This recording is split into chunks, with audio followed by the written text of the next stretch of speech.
Good morning. Now I'm going to discuss about object-oriented design. Object-oriented design is the process of defining the objects.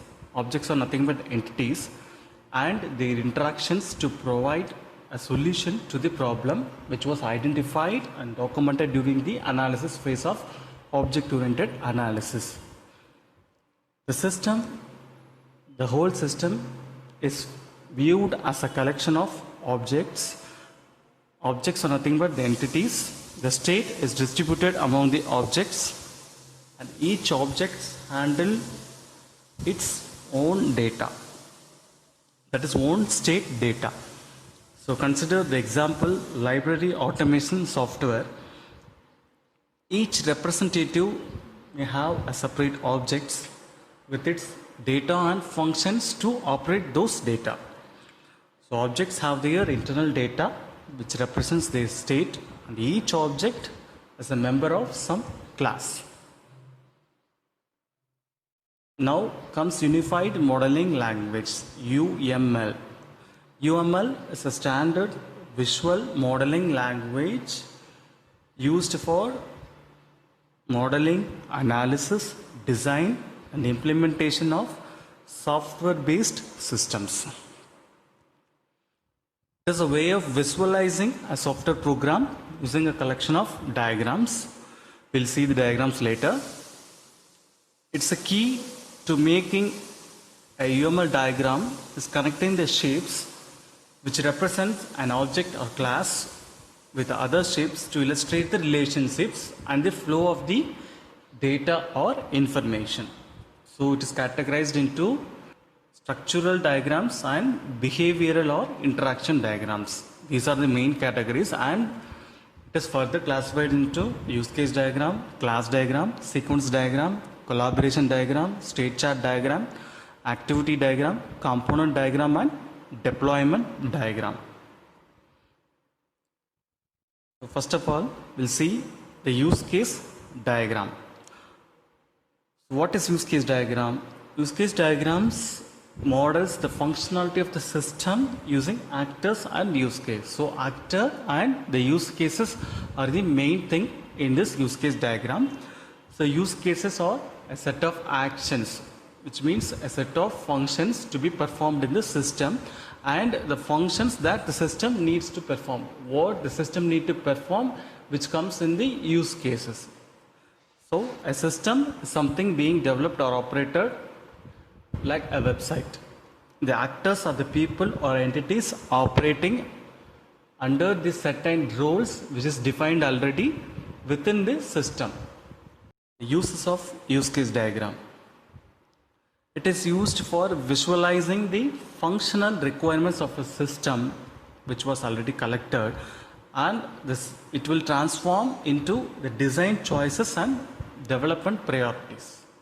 So it also helps identifying an internal and external factors. It also provides a good high level analysis from outside the system. Use case diagrams specifies how the system interacts with actors without worrying how the functionality is implemented. Symbols and notations for use case diagram. The first one is actor. Actor is the one which is outside the system and interacts with the system.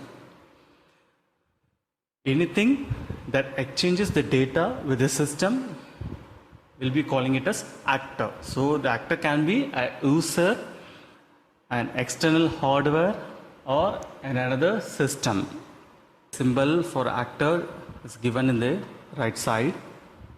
Actor has the responsibility towards the system and expectations from the system, which is called as input and output. How to identify actor?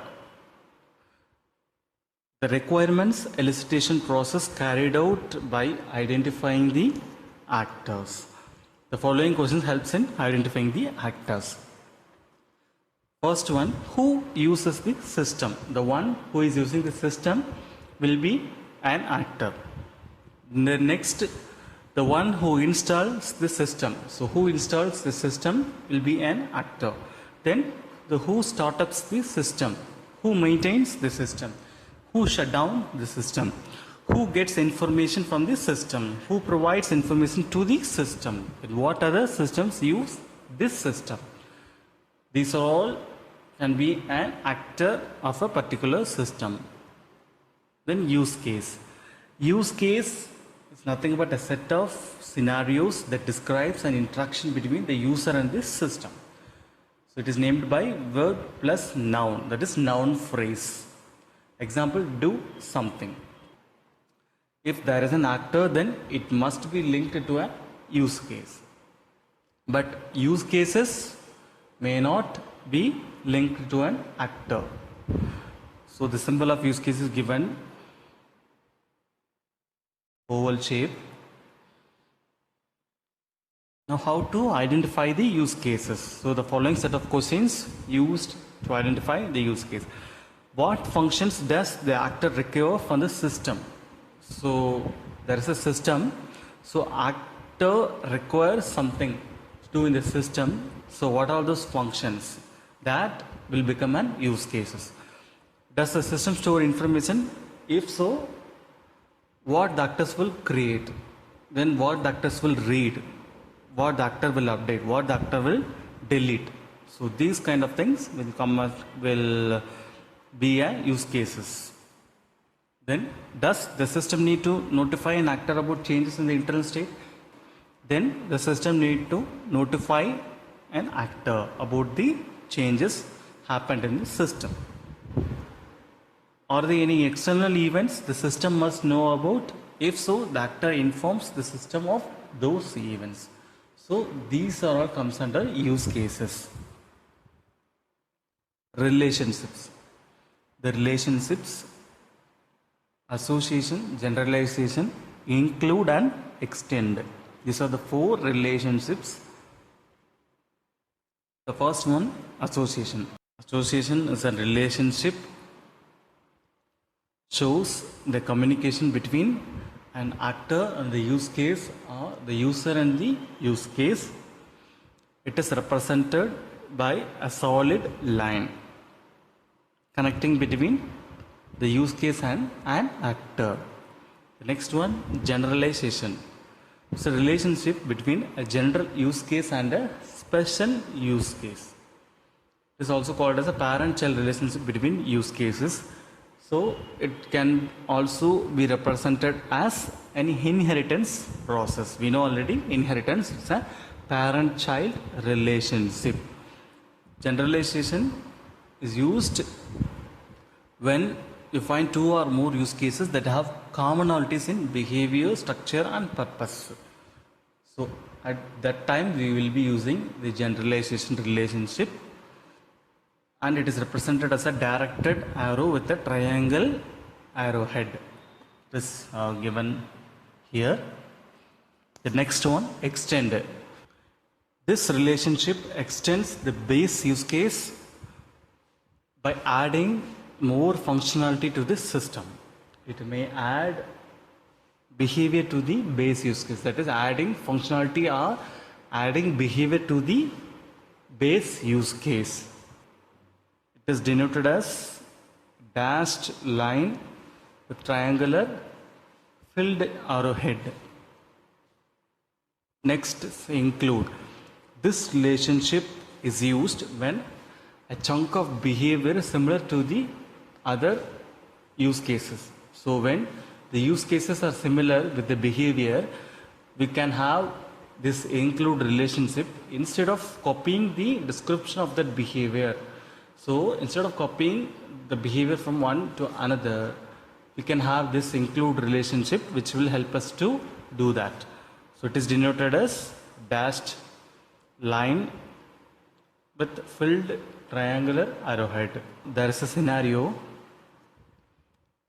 So consider this scenario. A member of a library should be able to search books by their title, author, subject category as well as by publication date. Each book will have a unique identification number and other details including a rack number which will help us to locate the book. There could be more than one copy of a book. Refer each copy of a book as a book item.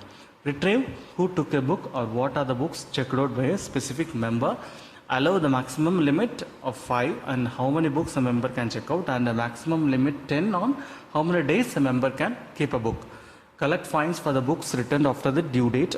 Allow members to reserve books that are not currently available. Send notifications whenever the reserved books become available, as well as when the book is not returned within the due date. So each book and member card will have a unique barcode. It should also read barcodes from the book and library cards. For this scenario, we have to draw the use case diagram. So this is the use case diagram for the scenario given, and this use case diagram is drawn using an UML tool. It can be any tool like Rational Rose software or Star UML, or you can draw through any online tools. So we'll see how to draw this use case diagram in the next upcoming video. Thank you.